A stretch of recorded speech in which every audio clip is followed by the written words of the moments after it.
الحمدللہ رب العالمین والصلاة والسلام علی سید الانبیاء والمرسلین اما بعد فاعوذ باللہ من الشیطان الرجیم بسم اللہ الرحمن الرحیم۔ بہار شریعت کا صفحہ نمبر 326 پہ آخری لائن مسئلہ نمبر 35۔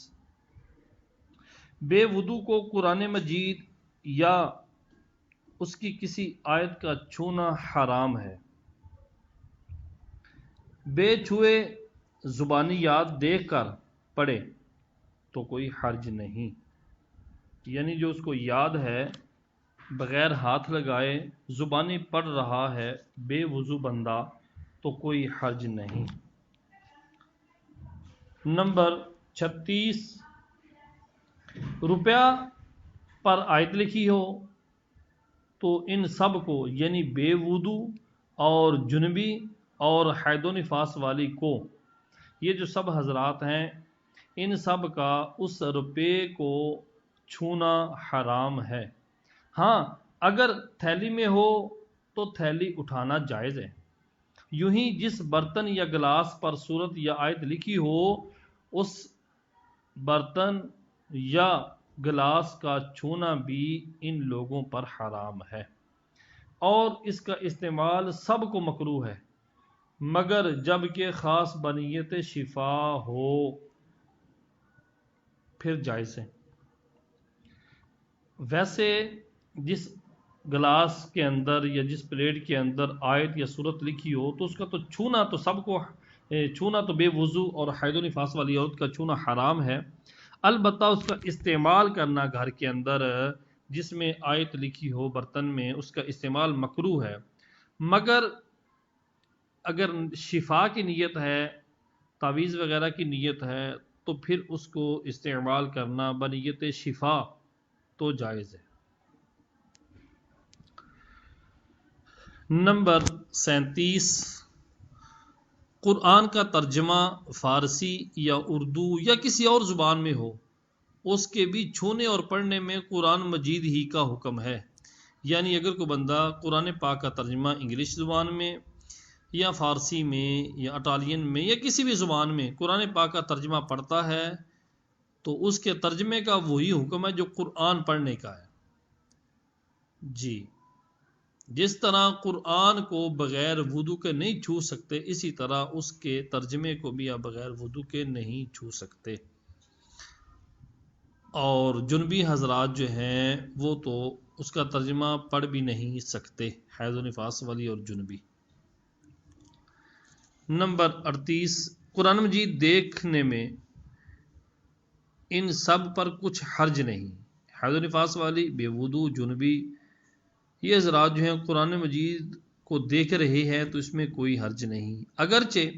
حروف پر نظر پڑے اور الفاظ سمجھ میں آئیں اور خیال میں پڑھتے بھی جائیں۔ قرآن پاک سامنے پڑھا ہے، سورۃ فاتحہ ہے یا کوئی بھی سورت ہے، جنبی بیٹھا ہے قرآن پاک کی سورت سامنے لکھی ہوئی ہے اور دیکھ بھی رہا ہے اور سمجھ بھی آ رہی ہے کیا لکھا ہوا ہے، اس کا مطلب بھی سمجھ میں آ رہا ہے، ترجمہ بھی سمجھ میں آ رہا ہے، خیال میں پڑھ رہا ہے تو اس میں کوئی حرج نہیں۔ نمبر 39، ان سب کو فقہ، تفسیر و احادیث کی کتابوں کا چھونا مکروہ ہے۔ بے وضو، جنبی، حید و نفاس والی، ان سب کا فقہ، تفسیر و حدیث کی کتاب کا چھونا مکروہ ہے، اور اگر ان کو کسی کپڑے سے چھوا اگرچہ اس کو پہنے یا اوڑھے ہوئے ہو تو حرج نہیں، مگر موضع آیت پر یعنی آیت کی جگہ پر ان کتابوں میں بھی ہاتھ رکھنا حرام ہے۔ قرآن پاک کو تو اس کپڑے سے نہیں پکڑ سکتے جو کپڑا اپنے تابع ہے یا قرآن کے تابع ہے، لیکن یہ جو دیگر کتب ہیں فقہ، تفسیر، حدیث وغیرہ کی، ان کو اس کپڑے سے چھو سکتے ہیں جو پہنے ہوئے یا اوڑھے ہوئے ہوں۔ ہاں ان کے اندر یہ خیال رکھنا ہوگا آیت کی جگہ پر ہاتھ رکھنا، چھونا یہ حرام ہے۔ نمبر 40، ان سب کو توریت، زبور، انجیل کو پڑھنا، چھونا مکروہ ہے۔ نمبر 41، درود شریف اور دعاؤں کے پڑھنے میں انہیں حرج نہیں، مگر بہتر یہ ہے کہ وضو یا کلی کر کے پڑھیں۔ ان سب کو اذان کا جواب دینا جائز ہے، مصحف شریف اگر ایسا ہو جائے کہ پڑھنے سے کے کام میں نہ آئے تو اسے کفنا کر لحد کھود کر ایسی جگہ دفن کر دیں جہاں پاؤں پڑنے کا احتمال نہ ہو۔ مصحف شریف یعنی قرآن پاک۔ نمبر 44، کافر کو مصحف چھونے نہ دیا جائے بلکہ مطلقاً حروف اس سے بچائیں۔ قرآن پاک اس کو چھونے بھی نہ دیا جائے اور مطلق حروف جو ہوتے ہیں عربی کے وہ بھی اس سے بچائیں۔ نمبر 45، قرآن سب کتابوں کے اوپر رکھیں، پھر تفسیر نیچے، پھر نیچے حدیث، پھر باقی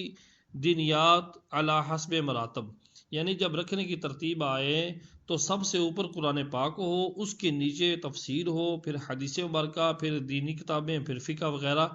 علی حسب مراتب رکھے جائیں۔ مسئلہ نمبر 46، کتاب پر کوئی دوسری چیز نہ رکھی جائے حتیٰ کہ قلم دوات، حتیٰ کہ وہ صندوق جس میں کتاب ہو اس پر کوئی چیز نہ رکھی جائے۔ نمبر 47، مسائل یا دینیات کے اوراق، مسائل یا دینی کتابوں کے اوراق میں پڑیا باندھنا،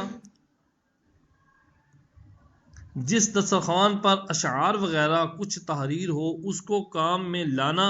یا بچھونے پر کچھ لکھا ہو اس کا استعمال کرنا، یہ منع ہے۔ صلو علی الحبیب صلی اللہ تعالی علیہ وآلہ وسلم۔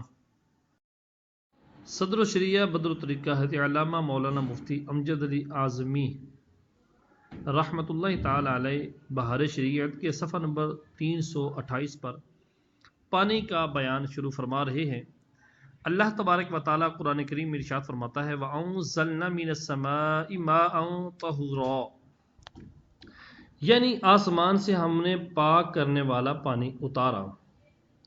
اور مزید فرماتا ہے وَيُنَزِّلُ عَلَيْكُم مِّنَ السَّمَاءِ مَاءً لِيُطَهِّرَكُم بِهِ وَيُذْهِبَ عَنكُم رِجْزَ الشَّيْطَانِ، یعنی آسمان سے تم پر پانی اتارتا ہے کہ تمہیں اس سے پاک کرے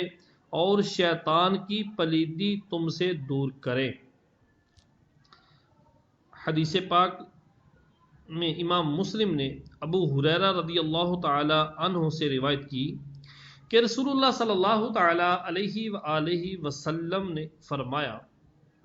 تم میں کوئی شخص حالت جنابت میں رکے ہوئے پانی میں نہ نہائے، یعنی تھوڑے پانی میں جو دا دردا نہ ہو، کہ دا دردا بہتے پانی کے حکم میں ہے۔ لوگوں نے کہا تو اے ابو ہریرہ کیسے کریں؟ کہا اس میں سے لے لے۔ حدیث نمبر 2، سنن ابو داؤد و ترمذی و ابن ماجہ میں حکم بن عمر رضی اللہ تعالی عنہ سے مروی کہ رسول اللہ صلی اللہ تعالی علیہ وآلہ وسلم نے منع فرمایا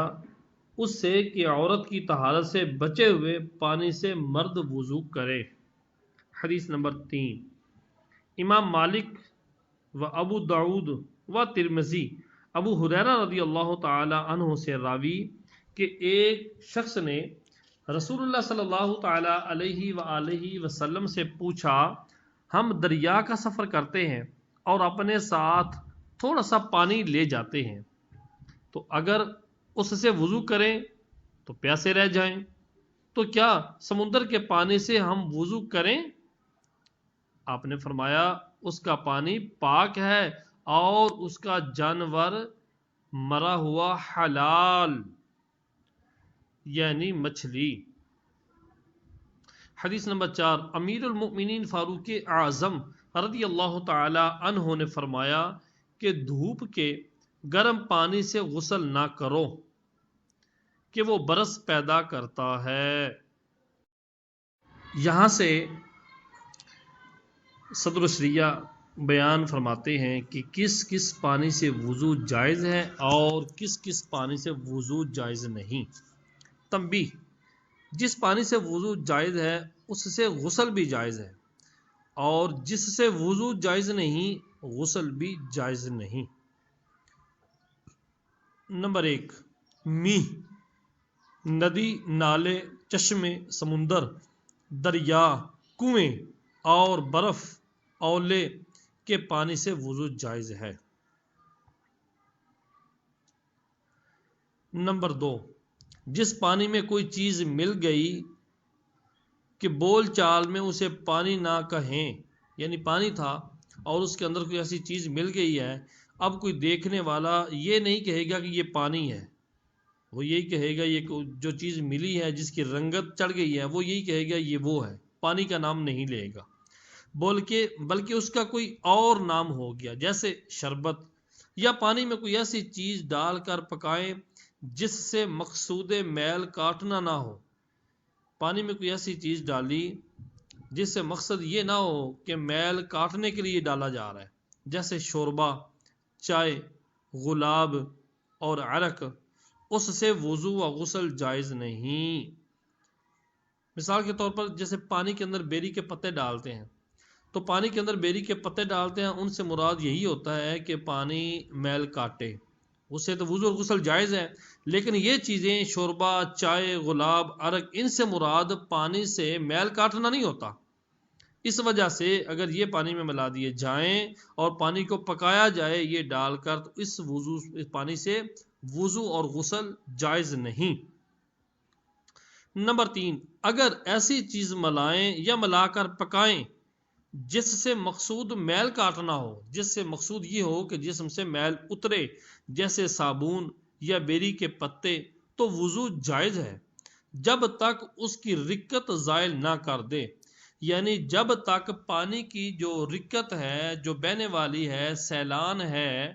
جب تک وہ زائل نہ کر دے اس وقت تک وضو جائز ہے۔ ہاں اگر اتنا پکایا، بیری کے پتے ڈال کے، صابن وغیرہ ڈال کے اتنا پکایا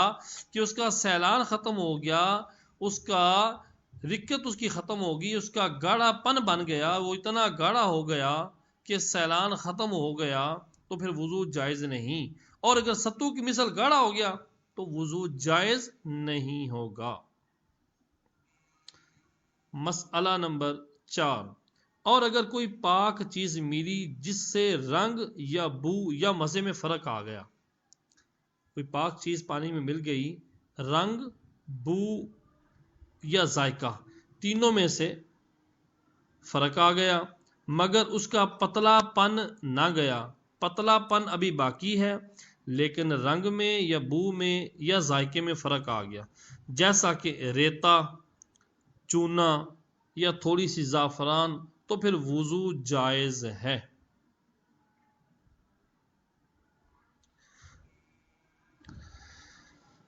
اور اگر زعفران کا رنگ اتنا آ جائے کہ کپڑا رنگنے کے قابل ہو جائے، اتنا زعفران کا رنگ پانی میں آ گیا کہ کپڑا رنگنے کے قابل ہو جائے تو وضو جائز نہیں۔ یوں ہی پڑیا کا رنگ، اور اگر اتنا دودھ مل گیا کہ دودھ کا رنگ غالب نہ ہوا، دودھ کا رنگ غالب نہ ہوا تو وضو جائز ہے، ورنہ نہیں۔ غالب و مغلوب کی پہچان یہ ہے کہ دودھ غالب ہے یا پانی غالب ہے، رنگ غالب ہے یا پانی غالب ہے، اس کی پہچان کا طریقہ یہ ہے کہ جب تک یہ کہیں کہ پانی ہے جس میں کچھ دودھ مل گیا تو پھر وضو جائز ہے، اور جب اسے لسی کہیں تو وضو جائز نہیں، اور اگر پتے گرنے یا پرانے ہونے کے سبب بدلے تو کچھ حرج نہیں، پتے گرے یا پانی کے پرانے ہونے کے سبب کچھ اور تبدیلی آئی تو کچھ حرج نہیں، جب کہ پتے اسے گاڑھا کر دیں، اگر پتے اس پانی کو گاڑھا کر دیں، اس کا سیلان ختم کر دیں، اس کا بہنے والا معاملہ ختم کر دیں، اس کی رکت ختم کر دیں تو پھر وضو جائز نہیں۔ مسئلہ نمبر 5، بہتا پانی کہ اس میں تنکا ڈال دیں تو بہا لے جائے، پاک اور پاک کرنے والا ہے۔ بہنے والا پانی ہے کہ اس میں تنکا رکھا جائے تو تنکے کو بہا لے جائے تو وہ پاک ہے اور پاک کرنے والا ہے۔ اور نجاست پڑنے سے یہ پانی ناپاک نہیں ہوگا جب تک وہ نجاست اس کے رنگ یا بو یا مزے کو نہ بدل دے۔ اگر نجس چیز سے رنگ یا بو یا مزہ بدل گیا تو ناپاک ہو گیا۔ اب یہ اس وقت پاک ہوگا کہ نجاست طے نشیں ہو، کہ نجاست بیٹھ جائے، کہ اس کے اوصاف ٹھیک ہو جائیں، یا پاک پانی اتنا ملے کہ نجاست کو بہا لے جائے، یا پانی کے رنگ مزہ بو ٹھیک ہو جائیں۔ اور اگر پاک چیز نے رنگ مزہ بو کو بدل دیا تو وضو غسل اس سے جائز ہے جب تک چیز دیگر نہ ہو جائے۔ بہتا پانی جس کے اندر کوئی تنکا رکھا جائے تو وہ اس کو بہا لے جائے، وہ بہتے پانی کے حکم میں ہوتا ہے۔ اور بہتا پانی نجاست خالی گرنے سے ناپاک نہیں ہوتا، وہ ناپاک تب ہوتا ہے جب اس کے رنگ یا بو یا مزے میں سے کوئی ایک وصف تبدیل ہو جائے۔ تو اگر ان تینوں میں سے کوئی ایک وصف تبدیل ہو گیا تو وہ پانی ناپاک ہے۔ اب پاک کیسے ہوگا؟ کہ نجاست بیٹھ جائے، نجاست سائڈ پہ ہو جائے، نجاست کو پانی بہا کر لے جائے اور اس کے تینوں وصف رنگ بو ذائقہ تینوں ٹھیک ہو جائے تو وہ پانی پاک ہے۔ جی ہاں، یا پھر پاک پانی اتنا مل جائے کہ اس کے رنگ بو ذائقہ تینوں ٹھیک ہو جائے تو پھر بھی وہ بہتا پانی پاک ہے، اس سے وضو غسل جائز ہے جب تک چیزیں دیگر نہ ہو جائے۔ مراد یہ ہے کہ اگر دیگر چیزیں کوئی پیدا ہو گئی، رنگ بو ذائقہ کوئی ایک زائد ہو گیا کہ وہی نمایاں ہے، رنگ ہے یا بو ہے یا ذائقہ ہے ناپاک چیز کا، تو وہ پانی پاک نہیں ہوگا۔ نمبر 6، مردہ جانور نہر کی چوڑائی میں پڑا ہے اور اس کے اوپر سے پانی بہتا ہے تو عام طور پر عام ازیں کہ جتنا پانی اس سے مل کر بہتا ہے اس سے کم ہے جو اس کے اوپر سے بہتا ہے، یا زائد ہے یا برابر، مطلقاً ہر جگہ سے وضو جائز ہے، یہاں تک کہ موقع نجاست سے بھی، جب تک نجاست کے سبب کسی وصف میں تغیر نہ آئے۔ یہی صحیح ہے اور اسی پر اعتماد و فتویٰ ہے۔ یعنی نہر کی چوڑائی میں جانور مردہ پڑا ہوا ہے، پانی اس کے اوپر سے ہو کر گزر رہا ہے یا ساتھ مل کر گزر رہا ہے، جو بہنے والا پانی ہے وہ برابر ہے پانی پر پچھلے پانی سے یا اس سے زیادہ ہے۔ بہر صورت جو پانی جا رہا ہے، موقع نجاست سے گزر کے جا رہا ہے، وہ پاک ہے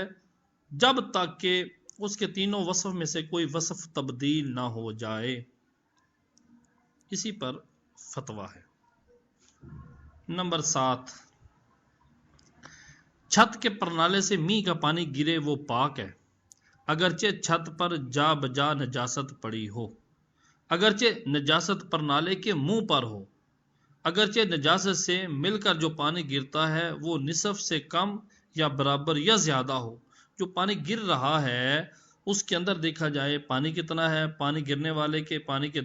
زیادہ نجاست ہے یا برابر نجاست ہے یا کم نجاست ہے، جب تک نجاست سے پانی کے کسی وصف میں تغیر نہ آئے یہی صحیح ہے۔ پانی نجاست کے ساتھ مل کر گر رہا ہے، اگرچہ وہ نجاست پانی سے زیادہ ہے، نجاست پانی سے کم ہے، نجاست پانی کے برابر ہے، تو دیکھنا یہ ہے اس نجاست سے پانی کا کوئی وصف تبدیل ہوا یا نہیں۔ رنگ بو ذائقہ کوئی ایک بھی تبدیل ہو گیا تو اس سے وضو غسل جائز نہیں، اور اسی پر اعتماد ہے، فتویٰ ہے۔ اور اگر میںہ رک گیا اور پانی کا بہنا بھی موقوف ہو گیا تو اب وہ ٹھہرا ہوا پانی اور جو چھت سے ٹپکے وہ سب نجس ہے، اس سے وضو غسل جائز نہیں۔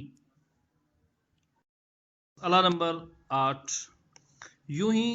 نالیوں سے برسات کا بہتا پانی پاک ہے۔ چھوٹی موٹی نالیاں گلی محلوں میں ہوتی ہیں، نالیوں سے برسات کا پانی بہتا ہوا پاک ہے جب تک نجاست کا رنگ یا بو یا مزہ اس میں ظاہر نہ ہو، اس سے وضو کرنا جائز ہے۔ اگر اس پانی میں نجاست مرئیہ جو نجاست دکھائی دیتی ہے، دکھائی دینے والی، پاخانہ، پیشاب وغیرہ، پاخانہ وغیرہ، تو اگر اس میں پانی میں نجاست مرئیہ کے اجزاء ایسے بہتے جا رہے ہوں کہ جو چلو لیا جائے اس میں ایک آدھا ذرہ اس کا بھی ضرور ہوگا، جب تو ہاتھ میں لیتے ہی وہ ناپاک ہو گیا، وضو اس سے حرام ہے، ورنہ جائز ہے اور بچنا بہتر ہے۔ یعنی نلی میں پانی گزر رہا ہے، بارش ہو رہی ہے، پانی گزر رہا ہے اور آپ نے چلو میں پانی لیا، تو نجاست کا اگر ایک آدھا ذرہ بھی چلو میں آیا تو اس سے وضو کرنا حرام ہے۔ اگر چلو لیتے ہوئے پانی کے اندر کوئی ذرہ نجاست کا نہیں تو پھر جائز ہے وضو کرنا، البتہ ایسے پانی سے وضو کرنا نہ چاہیے، بچنا چاہیے۔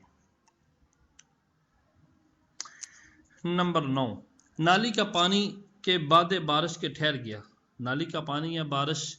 رک گئی اور وہ ٹھہر گیا، اگر اس میں نجاست کے اجزاء محسوس ہوں یا اس کا رنگ یا بو محسوس ہو تو پھر ناپاک ہے، ورنہ پاک۔ نمبر 10 ہاتھ لمبا 10 ہاتھ چوڑا جو حوض ہو، جو کنواں 10 ہاتھ لمبا 10 ہاتھ چوڑا جو کنواں ہو، اسے دہ در دہ اور بڑا حوض کہتے ہیں۔ یوں ہی 20 ہاتھ لمبا 5 ہاتھ چوڑا یا 25 ہاتھ لمبا 4 ہاتھ چوڑا، غرض کل لمبائی چوڑائی 100 ہاتھ ہو، اور اگر گول ہو تو اس کی گولائی تقریباً 35.5 ہاتھ ہو، اور 100 ہاتھ لمبائی نہ ہو تو چھوٹا حوض ہے، اور اس کے پانی کو تھوڑا کہیں گے اگرچہ کتنا ہی گہرا ہو۔ مسئلہ نمبر 10 کے اندر دا دردہ کی وضاحت کی گئی ہے کہ جو دا دردہ کنواں ہے اس کا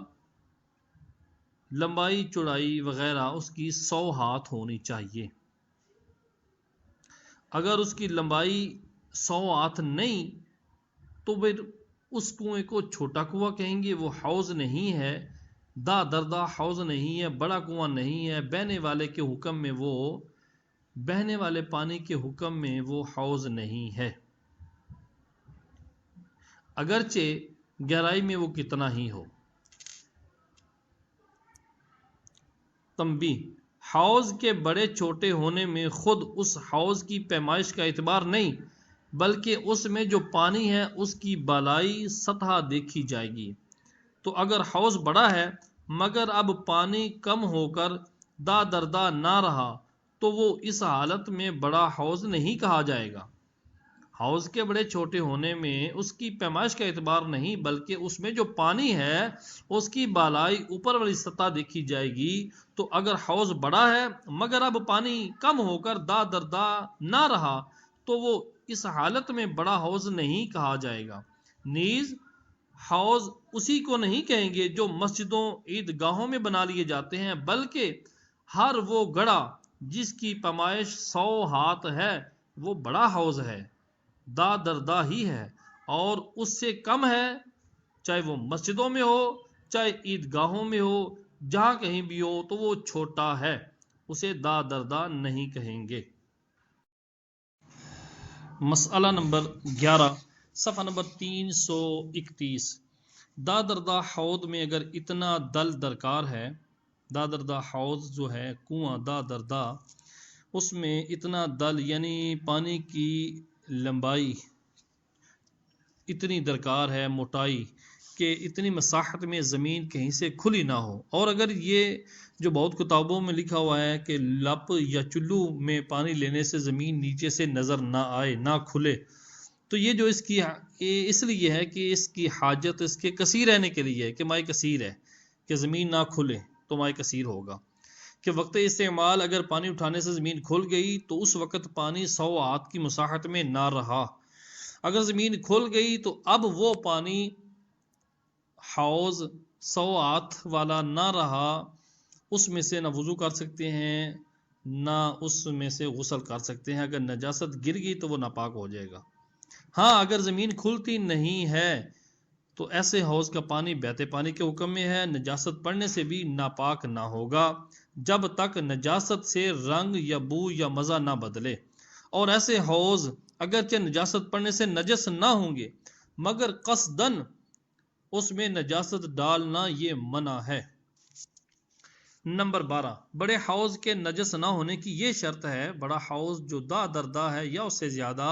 اس کے ناپاک نہ ہونے کی یہ شرط ہے کہ اس کا پانی متصل ہو. تو ایسے حوض میں اگر لٹھا یا کڑیاں گاڑی گئی لٹھے یا کڑیاں گاڑی گئی ہوں تو ان لٹھوں کڑیوں کے علاوہ باقی جگہ اگر 100 ہاتھ ہے تو بڑا ہے. یعنی حوض کے اندر اگر اس طرح کے جیسے وہ پانی نکالنے کے لیے مشینیں وغیرہ یا پانی نکالنے کے لیے درمیان میں جو چیزیں لگائی ہوتی ہیں، اگر اس طرح کی کوئی کڑیاں وغیرہ لٹھے لگے ہوئے ہیں تو ان کے علاوہ باقی جگہ اگر 100 ہاتھ ہے تو کنواں بڑا ہے، ورنہ نہیں.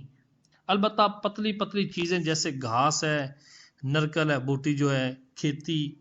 وغیرہ، اس کے اتصال کو مانے نہیں. یہ چھوٹی موٹی چیزیں جو ہیں یہ ہوں گی تب بھی پانی کو یہی کہیں گے کہ پانی آپس میں ملا ہوا ہے، پانی متصل ہے. جی. نمبر 13، بڑے حوض میں اگر ایسی نجاست پڑی کہ دکھائی نہ دے جیسے شراب، پیشاب، تو اس کی ہر جانب سے وضو جائز ہے. اور اگر دیکھنے میں آتی ہو جیسے پاخانہ یا کوئی مرا ہوا جانور تو جس طرف وہ نجاست ہو اس طرف وضو نہ کرنا بہتر ہے، دوسری طرف وضو کرے. تنبیہ، جو نجاست دکھائی دیتی ہے اس کو مرئیہ اور جو نہیں دکھائی دیتی اسے غیر مرئیہ کہتے ہیں. صلو علی الحبیب صلی اللہ تعالی علیہ وآلہ وسلم.